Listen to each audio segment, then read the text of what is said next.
Jeremy Zucker, welcome to Australia. Thanks, Tait. You're going to interview me while I interview you this time around. Yeah. Jeremy, off camera, just accepted a little challenge, so we'll see how it goes. Yeah, I'll just answer every question with another question. Okay, perfect. Excellent. I would love that. I need more. I feel like I need practice at like talking in a non-question sense. We'll do no statements allowed, only questions. That sounds difficult, right? Everything has to end in a question mark. That's going to be the most annoying thing to watch, but we can give it a try. How's Australia been? It's been good. I guess. Okay, no, for real. It's been really, really great. Yeah. It's just really cool here. There's no issues. Everyone's chill. You're right. There's a good vibe to Australia. And everyone here seems to know how good it is. Yeah, totally. You know? Australians don't really want to leave Australia. It's like our little kept secret. But in saying that, you recently moved from New York to Los Angeles, and I feel like Los Angeles is a lot more relaxed and has that Australian sense about it, whereas New York is that real hustle bustle, really hectic. Definitely. I think as far as U.S. cities go, LA is definitely up there in terms of hustle and bustle. Yeah. Oh yeah, you gotta make it. It's just less so than New York. Yeah. And the thing is though, you can stay out of the scene and you can just chill at home and be really casual. But in walking around, everyone, people are chilling and lounging at cafes, but they're there for 30 minutes, then they go to the next thing.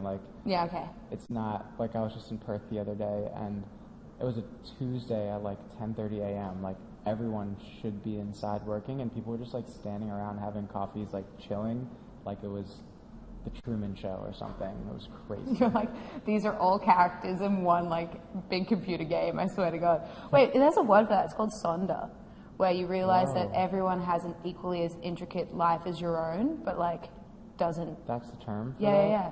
SONDR. That's a really good. You could write a song about it. That's a really good artist, Sonder. Do you know Brent Fayez? Yeah. Fayez? He has a duo called Sonder. Does he? Mm-hmm. Oh, that's cool. I like that. Every day's a school day. Check it out. Name check him. Okay, so we like the relaxation of Australia. How about the crowds? Rowdy. Rowdy. True. Mm-hmm. I did watch you do a shoey on TikTok the other day at your Perth show. And that was my mistake because now they're not going to stop asking me for them at shows. Oh, totally. And I have 3 back-to-back shows. We're doing Sydney, Melbourne, Brisbane. Yeah. Back-to-back-to-back. And I just can't be drinking beer every night. No, but the trick is whoever brings out your can of beer, that they pour out 3/4 of it. So that way you slowly pour it in. So that way it looks like you've got a full can in there. But, right. But you don't actually do it. Oh, or no, you do Red Bull or something like that. Or I'll be oh yeah, I'm gluten intolerant, and then I'll be oh, I'll have a hard seltzer, but it's a regular seltzer. Oh my God, he's so devilish. But that's the thing. I feel like Australians don't actually do shoeys. It's just something we egg internationals into. That's not fair. And then we're it's such an Australian thing, and then no one actually has done one. I've never done a shoey. Really? Yeah, never. And I will not be coming on stage tonight to do a shoey. Did you go to uni? I did go to uni, yeah. I feel like that's a... No, actually, the uni thing to do is goon bags. And you have goon... Yeah, and you tie them to the freaking clothesline, spin that around. Which I feel like is possibly tastes worse than a shoey. Because goon sucks. With shoey, you can pick disgusting. your own poison. Yeah, I had an IPA out of the boot the other night, and it was really nice. Oh, nice. Whose boot was that? Everyone held up their shoe. They were use mine. And I'm looking around and I see a pair of running shoes and I'm ooh, yuck. Those are for sure sweaty. Yeah. And then in the back of the room I saw this really tall white cowboy boot. That's so and LA I was of you. That's chic. That and is so LA of you. Contextually gonna be clean because no one's gonna wear their white boots every single day. They're gonna get dirty. And also, it was a girl holding them in cleanliness. Definitely, naturally. Men are just gross. Yeah. And so, yeah, I slugged an IPA out of that. What was your downtime? Not that good. Okay, well, we can improve. It was half a beer. Oh. So, they didn't know that. So, if it was a full beer, it probably took me 5 seconds, 6 seconds. Okay. You know what, I'm going to rip the TikTok that I saw and place it in here, and we'll count it down. Okay, yeah. Yeah. So my guess is maybe 7 seconds. I spilled some, and it was a full beer. A full beer on the record.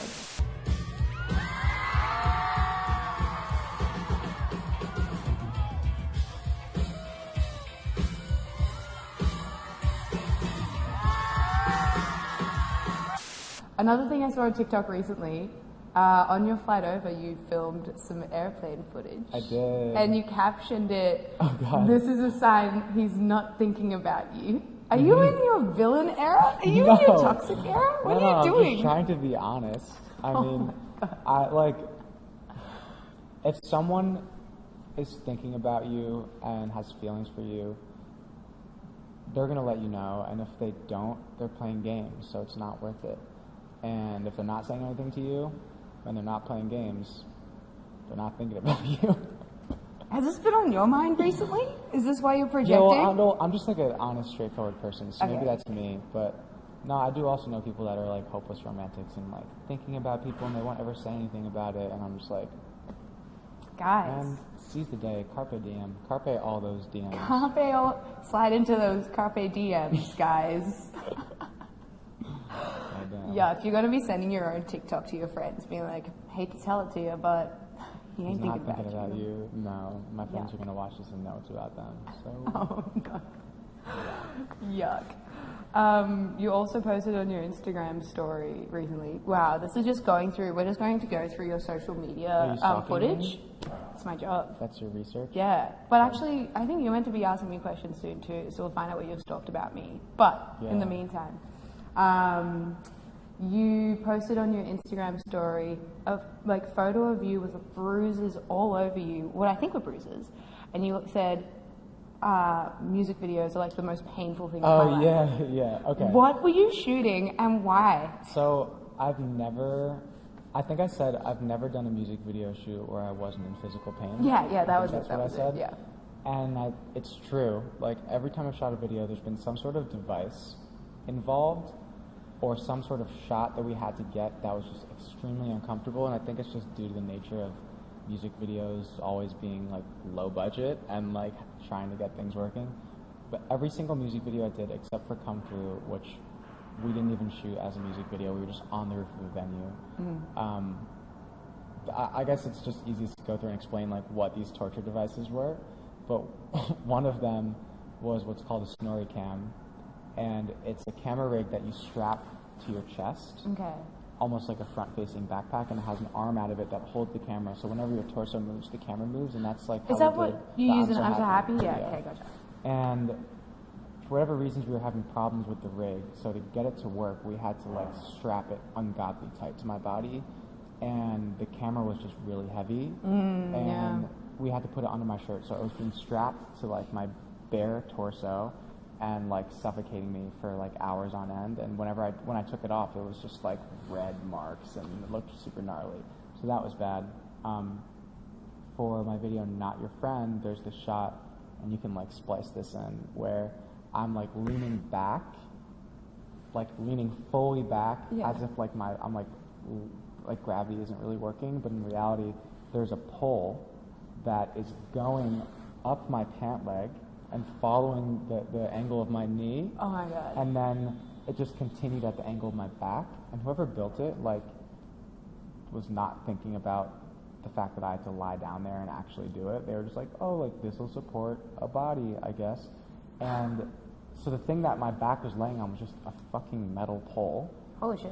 and it was at like an 80-degree angle, like parallel to the ground, and it hurt really bad. And I was just lying there for like hours on end. And I'd have to like look back, upside down backwards at the camera and sing, and like my face would fill up with blood. It was just like so. We are splicing that in for sure. It was so bad. It's so interesting because there's obviously like performance artists that do that full time. Like they're like, that is my job. I just like sit on the street in like a weird angle. Or It's like, funny you said that, because like we took that shot idea from this performance art piece where like all these people look like they're falling in slow-mo. oh my God. But I'm sure their rigs were just built better to have like a thing for their back to sit on instead of just leaning against a pole.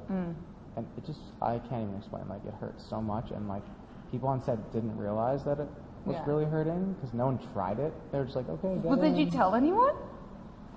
Yeah, I was like, this is horrible. We'd have to take breaks, and it was just, I was like being blasted by the sun and sweating. Yeah. And like, there's no excuse. Like, we spent all this money for like one day, and we have an hour to shoot this thing, and I'm like, I have to suck it up. Like, we are doing it for the shot. Yeah. It's like, do it for the vine. Like, do it for the vine. Do it for the doing craft. we're doing it for the shot. Yeah. And once you get the shot, it's all over. So. Worth it. Yeah. So I'm so happy you edited that as well. Was that your first foray into editing? Or have you edited your past music videos too? I've edited a lot of my past ones. Okay. I like did the whole edit for Always I'll Care, and I co-directed that with my friends. It's raining outside. Sounds like a robot. I co-directed Always I'll Care and edited it with my friends. And this was my first like solo directing, solo editing. Oh, cool. It was fun. Do you like getting into that creative? Yes. Or do you find it annoying? Sometimes it's annoying, but like I do it because I don't trust anyone anymore to do anything for me. Who burnt you? What the heck? I think I just have my own sort of standards, and I know what I want, and also image control as well. Yeah, big time. And like, my job is just it's all time management. There are so many things that I have to be, and so many things I have to do. And like in the past couple of years, now I'm like a content creator too because of the TikTok revolution. And so I have to like learn how to do all of these things in the shortest amount of time possible so I can continue to do the main part of my job, which is make music. Yeah. And I need to have the time to be able to like explore and be creative and try new things, because if I keep making the same sorts of song over and over again, like I'm gonna hate it, you know? And I need to stay excited. So with like directing, I started doing that because I would just get on set after set with other directors and like witness it fall apart and like see things come together and not the way I talk to them about, and like and that's how I started with music too. Like I didn't know anyone who would make beats for me. I didn't know anyone who I could record with, so I was like, I'm just gonna do it myself. And that's kind of how I got where I am, because I don't know, I wasn't born with like natural like amazing talent. Like I've just like worked. He hustled this talent. I hustled it, and I didn't have anyone to teach me anything either. So full grassroots. Yeah, but I think that's the best way to do it, right? Like you're like the Swiss Army knife of your own industry. You know, you can do a bit of everything. People can call upon you. Makes you more of like a, not a double threat, a triple threat, a quadruple threat, like an infinite threat. A renaissance man. A renaissance man, true. Yeah, but it's fun. Like I love so many things and so many different creative outlets, and it's like, I did the album art too. My friend Callum shot it, but I did like all the graphics and processing and stuff. And it's just so fun to create something from nothing. Yeah. And to feel like, it's funny because like we pay all these people to do things, but when I do it, like I don't get paid. Because like I'd be the one paying people to do it. Well, exactly. There's money straight back into your pocket that never left. So you really are paying yourself. Yeah, maybe saving money. Saving money. But also it's the label's money, so. Which kind of is my money? It's complicated. We don't need to get into it. So what's coming up then? What's next? I can't really talk about it yet, but I'm working on a lot of music, and a lot of solo music, and going to be working on some very special duets, which I cannot name. Okay. Not a Brent 3? That's what I was alluding to, yeah. I cannot name. I just didn't, that's the one. I just didn't want to say it, but... Sorry, I said it. You didn't say anything. Okay. Exciting. Yeah, I'm hyped. I'm super hyped. Do you have a question for me before we wrap up? Like the good interviewer? What is your middle name? God. It's Caroline. Tait Caroline. Tait Caroline. Yeah. And my mum's name's Carol. So it's always kind of sat funny with me because I was like, oh, it's like my mum's name. Oh, it's quite vain. No? No, but well, her mum's middle name is Caroline. So my grandma's middle name's Caroline. Oh, so this is a name that's passed down. But in primary school, all of our passwords were set as your mum's name then your middle name. Caroline. So mine was Caroline. Caroline. So it was really easy to type in. Love that. Yeah. What's your middle name? Scott. Okay. Jeremy Scott. Super meh name. Sorry to any Scots out there. JSZ. That's like not bad. J-Z. Yeah. Is that what you call Jay-Z, the artist, or did you say Jay-Z? No, I would say Jay-Z. That's weird. Yeah, that actually is weird. I've never thought about that. Especially because J is spelled out J-A-Y. Yeah, that's Z, it's just Z. Z, yeah. Yeah, you're right. Oh well, is what it is. Well, you get Jeremy Zucker a lot. Yeah. Zucker, right? Zucker, but... Like Booker. That's just like what, I don't know. My dad's like, it's Zucker. And I'm like... When you introduce yourself, what do you say? Until I had that conversation with my dad where he was like, it's Zucker, I would say Zucker. Because that's what everyone called me, and I Does that just like implode your brain of like, man, I've been saying my name wrong this whole time? No, because like in my head, I feel like it is Zucker. But like my dad, pick one. It's like the name came from my dad. Yeah. So, but also like the name goes back to like Eastern Europe, and they weren't saying Zucker then. It was probably like Zucker. I don't even fucking know how to say it. But it was also Zuckerman. Ah, okay. And my grandpa changed it because we were Jewish and it sounded less Jewish, and he didn't want his business to get tied to fucked by people who hate Jews. We can cut that part out. Okay, we can cut that out. Or not. I mean, it's not that crazy of a thing. Hey, to say. Again, image control. You let me know. I edit whatever. I don't care. Literally anything I say in here, put it in. Okay, perfect. He sculled a full beer, everyone, at his shoey. We'll make sure that's in. Okay, fine. Jem, thanks for chatting with me. I'm very excited for your show tonight. Yeah, it's going to be fun. Yoo-hoo! Oh, yeah.